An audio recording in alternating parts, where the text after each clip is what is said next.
Hello friends, welcome again to our very own channel विपरीत चक्रा। तो आज मैं ये एक हिंदी वीडियो लाया हूँ और इसमें हम बताएंगे केपी ज्योतिष के बारे में। केपी मतलब कृष्ण मूर्ति पद्धति। यह क्या होता है इसके बारे में हम इसमें जानेंगे और ये हमारे कैसे मदद करते हैं ये सब हम जानेंगे। तो चलिए आगे बढ़ते हैं। केपी ज्योतिष मूल रूप से तारकीय ज्योतिष का अध्ययन है, जिनमें हम नक्षत्रों या सितारों का अध्ययन करते हैं और इन मापदंडों के आधार पर किसी के जीवन में होने वाली घटना की भविष्यवाणी करते हैं। तो इसमें ये वैदिक ज्योतिष का ही एक अंग है। ज्योतिष की मूल अवधारणा जो है वो नियम, अभ्यास और अध्ययन के माध्यम से समझा जा सकता है। केपी ज्योतिष वैदिक ज्योतिष से ज़्यादा अलग नहीं है। केपी सिस्टम या केपी ज्योतिष की अवधारणा वैदिक ज्योतिष के साथ साथ पश्चिमी ज्योतिष से भी लिया गया है। यह प्रणालियाँ दुनिया भर में व्यवहारिक रूप से परिभाषित 12 राशियों में विश्वास करता है, इसलिए केपी ज्योतिष भी इस अवधारणा से अलग नहीं है। केपी ज्योतिष के सिद्धांतों की ओर आगे बढ़ने से पहले तो इसके बारे में हम आगे थोड़ा समझ जाते हैं कि ये केपी मतलब जो कृष्ण मूर्ति पद्धति, इसका जो नामकरण हुआ है वो कैसे हुआ है। तो इसमें क्या होता है कि स्वर्गीय कृष्णमूर्ति नाम की एक दक्षिण भारतीय एक पंडित थे। उन्होंने क्या किया, वैदिक ज्योतिष में एक तकनीक का आविष्कार किया जिसे कृष्णमूर्ति पद्धति कहा जा सकता है। उन्हीं के सम्मान में इसका नाम कृष्णमूर्ति पद्धति रखा गया। जैसे कि आप देख सकते हैं, कृष्णमूर्ति पद्धति का नाम ऐसे ही आए हैं। ज्योतिष शास्त्र में भविष्यवाणियों में क्रांति लाने के लिए ज्योतिषी कृष्णमूर्ति ने इस तकनीक का विकास किया था। यह किसी घटना की भविष्यवाणी करने और सटीक भविष्यवाणी बनाए रखने की सबसे सरल तकनीक है। पहले किसी ज्योतिषी के लिए किसी घटना का निश्चित करना या अनुमान लगाना, उसके कालखंड का अनुमान लगाना कि यह कब घटित होगा, कैसे घटित होगा, यह बहुत मुश्किल था, बहुत गणनाएं करनी पड़ती थी। हालांकि कृष्णमूर्ति जी ने ज्योतिषियों के लिए काम बहुत आसान कर दिया। इसमें हम बहुत ही सूक्ष्म रूप से विश्लेषण करते हैं किसी की कुंडली का और हम बहुत ही एक्यूरेट वे से बता सकते हैं। जबकि आप ये समझ लो कि वैदिक ज्योतिष में गणनाएं जबकि 80 to 90% एक्यूरेसी होता है, केपी ज्योतिष में 95 to 98% इसमें आपको एक्यूरेसी मिलता है। और ये हो गया इसका थोड़ा सा उत्पत्ति का इतिहास। अब इसमें राजसी विभाजन कैसा है। खगोलीय दृष्टि से ये माना जाता है कि ब्रह्मांड में ग्रह एक बेल्ट के बीच में स्थित है, जिससे राशि चक्र बेल्ट भी कहा जाता है। ऐसा भी माना जाता है कि यह बेल्ट 360 डिग्री का घेरा बनती है। इसमें हर एक राशि 30 डिग्री का होता है और इसमें 12 राशियाँ रहते हैं। इसके अलावा 13 डिग्री 20 मिनट और 27 सेकंड का बराबर एक नक्षत्र होता है, जो कि 27 नक्षत्रों को मिलाकर कुल मिलाकर 360 डिग्री या 360 अंश होता है। पुनः प्रत्येक तारों का 9 विभाग किया गया है। ये बहुत ही डिटेल्स की चीज़ है, इनमें हम ज़्यादा नहीं बताएंगे क्योंकि इतना डिटेल्स अगर आपको चाहिए है तो आप अलग से कमेंट ज़रूर करिएगा। तो ये जो प्रणाली के ऊपर काम करते हैं, पहले ये बताते हैं। ये विंशोत्तरी दशा की प्रणाली जो सबसे प्रचलित प्रणाली है फलादेश का, उसके ऊपर आधारित है।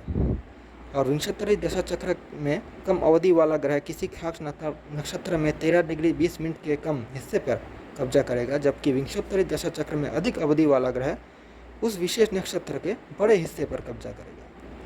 ये दशा पद्धतियाँ जो हैं आपको अलग से मिल जाएंगी। ये बहुत ही सामान्य चीज़ है, इसलिए इसके ऊपर हम अलग से बात नहीं करेंगे। और ये जो राशि चक्र की विभाजन है, ये मैंने पहले ही कहा था कि वैदिक ज्योतिष के हिसाब से ही इसका किया गया है। तो इसका महत्व क्या है, केपी ज्योतिष का अलग महत्व क्या है। केपी ज्योतिष भविष्यवाणी की तारकीय प्रणाली और उसे उपदेवताओं पर आधारित है।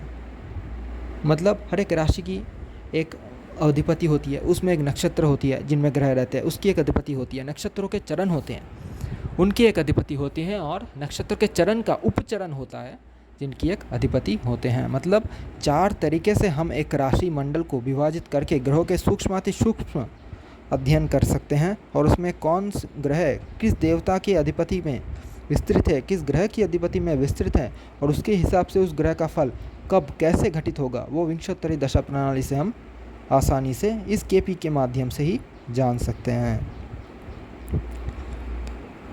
जैसा कि हमने पहले भी कहा है कि यह वैदिक ज्योतिष का सबसे अच्छा हिस्सा है, एक तरह से गणना की दृष्टि से कम से कम। इसलिए इसका विचार वैदिक ज्योतिष में भाव चलित चार्ट, जिसको भाव चलित कहते हैं, उसके हिसाब से होता है, जबकि जो कि लग्न से शुरू होता है। आपका लग्न जहाँ से होगा वहीं से आपका राशि चक्र शुरू होगा।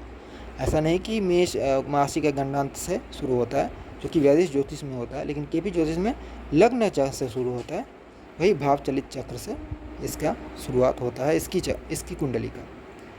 भाव चलित चार्ट में हम पहले घर को मध्यम बिंदु या दूसरे घर में मध्य बिंदु तक मानते हैं। मतलब पहले घर और दूसरे घर के बीच जितनी अंश आपकी होंगी लग्न का, पूरा 30 लग्न जिस अंश से शुरू होकर उसके साथ 30 अंश का योग करके जहाँ तक पहुँचेगा वहाँ पूरा आपका पहला भाव कहलाएगा इस कुंडली में, केपी कुंडली में।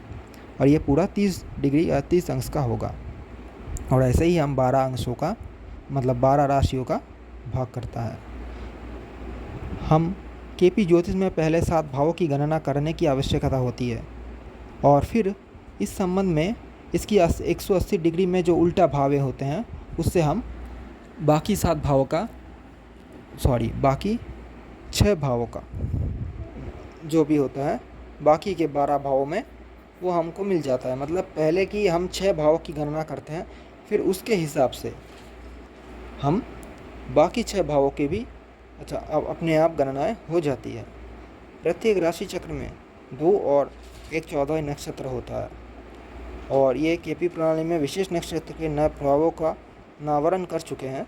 इन नए मंडलों में से प्रत्येक भाग कुछ निश्चित ग्रहों की आवंटित किया गया है। ये विभाजन पश्चिमी ज्योतिष की प्लासिडस प्रणाली पर आधारित है। जो मैंने पहले ही कहा था कि वैदिक ज्योतिष का इसमें बहुत सारा अंश है, लगभग 70% है, और पश्चिमी ज्योतिष का मतलब वेस्टर्न एस्ट्रोलॉजी का इसमें 30% अंश है। ये विभाजन है नक्षत्रों का, सब जो भी होता है, इसका प्लासिडस एस्ट्रोलॉजी जो कि वेस्टर्न एस्ट्रोलॉजी से उससे संबंध रखता है। उदाहरण के लिए हम बता सकते हैं कि अगर हम मेष राशि की बात कर ले तो इसमें अश्विनी, भरणी, कृत्तिका नक्षत्र शामिल होता है। यदि हम अश्विनी के 9 भाव को विभाजित करते हैं तो पहला भाग केतु का, और यह 120 वर्ष की विंशोत्तरी दशा में पहले आता है। हालांकि समान अनुपात किसी निश्चित ग्रह की दशा अवधि के अनुसार भिन्न हो सकता है, जैसा कि हम पहले ही राशि चक्र में चर्चा कर चुके हैं। जैसे केतु की दशा केवल 6 वर्ष की होती है, पूर्ण चक्र के 120 वर्ष के बहुत छोटे अवधि है। अतः 9 भावों का 120वां भाग केतु ग्रह को आवंटित किया गया है। इसके बाद शुक्र आता है जिसकी अवधि 20 वर्ष है। यह अश्विनी नक्षत्र के अनुसार 1/6 भाग का योगदान करता है। यह इसे गणितीय रूप से अश्विनी नक्षत्र के 13 डिग्री 20 मिनट के 1/6 भाग के रूप में प्राप्त किया जा सकता है। इसी प्रकार सूर्य का अनुपात क्रम होता है, क्योंकि इसका 7 वर्ष का होता है, और इसके वर्षों के हिसाब से इसको हम अश्विनी नक्षत्रों में अलग अलग से बिठाते रहते हैं। आगे की ग्रहों का भी ऐसे ही स्थिति होता है। तो केपी ज्योतिष के सिद्धांतों के अनुसार हमारे जीवन में घटने वाले और न घटने वाले पलों के समय को मापने के लिए कुछ नियम बताए गए हैं। निश्चित नियमों को किसी निश्चित स्थान पर लागू करना बहुत ही ज़रूरी है। इसमें यह आता है कि पहला नियम, किसी भी ग्रह का महत्व विशेष ग्रह और स्वयं ग्रह के नक्षत्र स्वामी के स्वामित्व वाले ग्रह के नक्षत्र स्वामी के स्वामित्व वाले घरों को और स्वयं ग्रह के स्वामित्व वाले घरों पर आधारित होता है। दूसरा नियम यह है, किसी भी घर का महत्व उस घर के स्वामी नक्षत्र में स्थित ग्रहों, स्वयं उस विशेष घर के स्वामियों के नक्षत्रों में मौजूद ग्रह और उस घर के स्वामी पर आधारित होता है। तीसरा है, केपी प्रणाली में प्रत्येक ग्रह का अपना उपस्वामी होता है, जिसका प्रभाव किसी भी कुंडली का विश्लेषण करते समय भी बहुत महत्वपूर्ण है। यदि 2 ग्रह एक ही नक्षत्र में स्थित हैं और प्रत्येक के लिए उपस्वामी अलग अलग है तो अलग अलग परिणाम अनुभव किए जा सकते हैं। चौथा है, केपी ज्योतिष में यह माना जाता है कि राशि स्वामी जिस भाव में बैठता है उसके आधार पर अपना फल देता है। हालांकि अच्छे या बुरे परिणाम उपस्वामियों के माध्यम से भी देखा जा सकता है। पांचवा है, कोई भी ग्रह किसी भी भाव व निश्चित राशि में बैठा हो तो वह ग्रह की निश्चित डिग्री के आधार पर आपको अपने पिछले भाव या अलग भाव का फल भी प्रदान करता है। छठा है, किसी भी राशि में स्थित कोई भी ग्रह सबसे पहले आपको उस नक्षत्र स्वामी, जिसके उपस्वामी भी कहा जाता है, उसका फल प्रदान करेगा। 7वां है, किसी भी ग्रह के महादशा विंशोत्तरी दशा, उसको महादशा बोलते हैं, सभी कारक भावों को प्रभावित कर सकता है।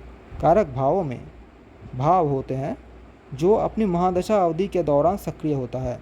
जो भी उस ग्रह से संबंधित होता है, उसके भाव से संबंधित होता है, उसी को हम कारक भाव कहते हैं। 8वां पॉइंट है, कोई भी घटना घटित होगा या नहीं, इसकी भविष्यवाणी कुंडली में कारक ग्रहों और वचनों के आधार पर की जाएगी।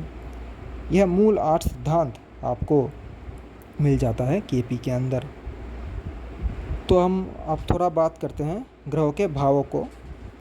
सांकेतिक भाव क्या होता है? सूरज का होता है दूसरा, चौथा, छठा, 8वां और 9वां। चंद्रमा का दूसरा, चौथा, छठा और 11वां। शुक्र का छठा, चौथा, 5वां और 11वां। मंगल का 1वां मतलब पहला, 5वां और 11वां।